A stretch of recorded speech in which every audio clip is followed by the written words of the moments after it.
What's going on, YouTube? This is Martil back with another video for you guys today. I hope you guys are having a great week and are feeling blessed. And today I kind of want to just talk about the summertime and specifically about how it's important to learn and grow with all this extra time that you have. I know a lot of you guys are probably in high school, in college, or whatever, and are on break right now. And although there's only like 2 or 3 weeks left until school, it's not too late to lock in this summer and level up so you can come back ready. Whether that means getting your body right in the gym or just learning something new. Now, I'm not going to lie to you and say that you're going to change your whole life in these 2 weeks, but it's important to remember that things are really all about momentum, and it can either work for or against you. And in these 2 weeks, you definitely can make a change. That change, in my opinion, should be your habits. You might see slacking off here and there as just taking a break, and it really might be. It's the summertime, I don't blame you. But over time, it can turn into a habit and instead become normal for you and distract you from your goals. But how do you get momentum going in your favor instead?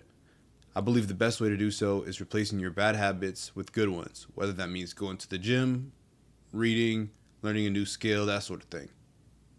Now, I could just tell you, just go hard at it for 2 weeks and come back a whole new person, but that's not really realistic. That's really a quick way to burn out. And then what? You just stop and then lose all that progress? I mean, what's the point of all the work that you just put in?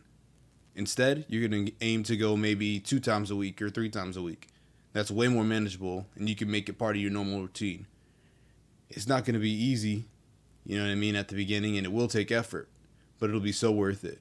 But with that being said, I have a few steps that you should take in order to get this in motion and build that momentum going into the fall, beginning with step number 1, which is make a plan. This plan doesn't have to be, some grand master plan, just something that works for you. You should ideally have an end goal in mind and map your way as to how you're actually going to get there.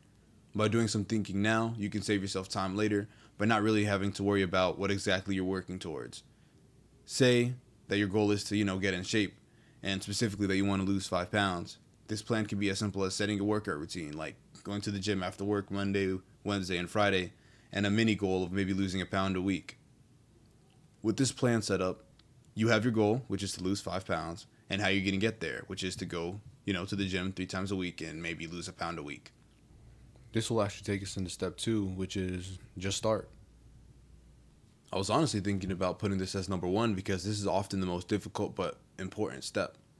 That's because it's easy to plan and daydream all day long about the stuff you want to accomplish and what you want to achieve, but you can't get these results without actually putting in the work.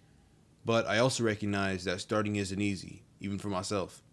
Oftentimes, myself included, we fear what other people are going to think about us and don't even, make that jump to start.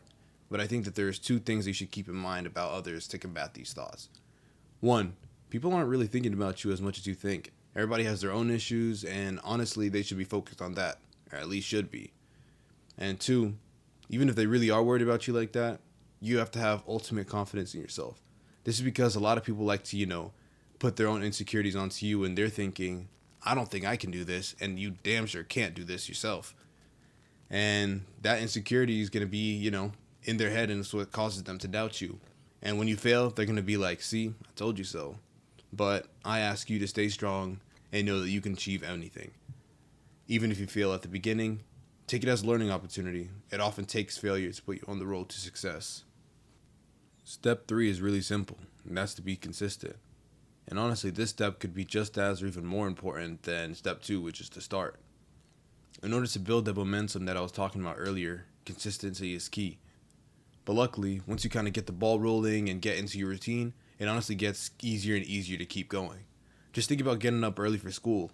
I mean, when you first come out of the summertime, it might be, a little hard to wake up early to catch the bus and that sort of thing. But as the semester goes on, it becomes easier and easier.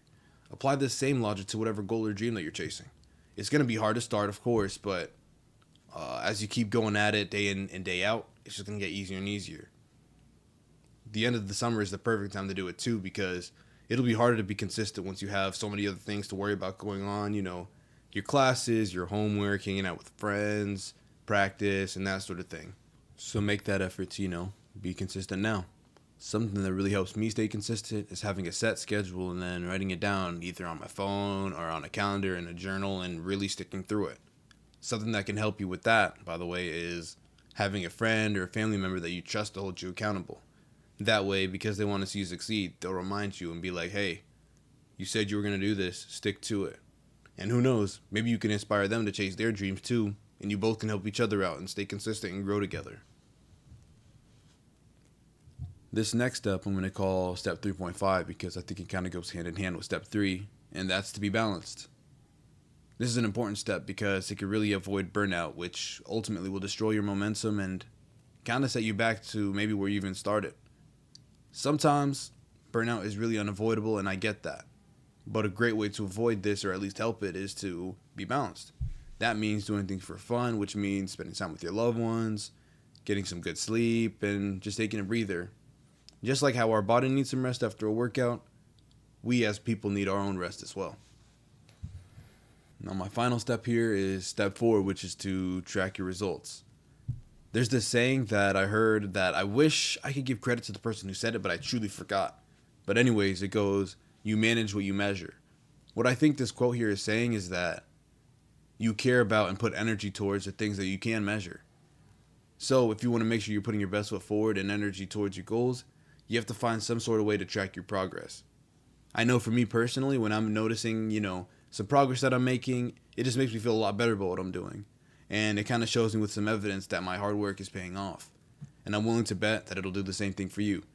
So I encourage you, to write down your progress, or if it applies, maybe record yourself or take pictures.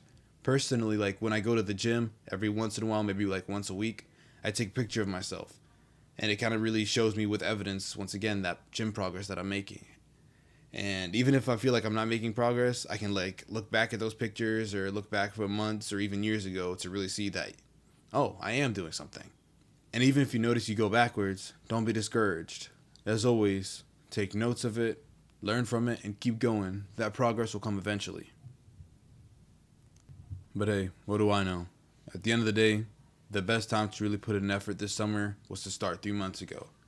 But I say that the second best time is to start right now, today.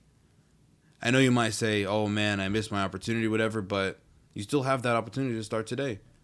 And the choice of whether to start or not is up to you. I give you guys what I can, some advice, some steps that you can take and that sort of thing, but now you just got to go for it.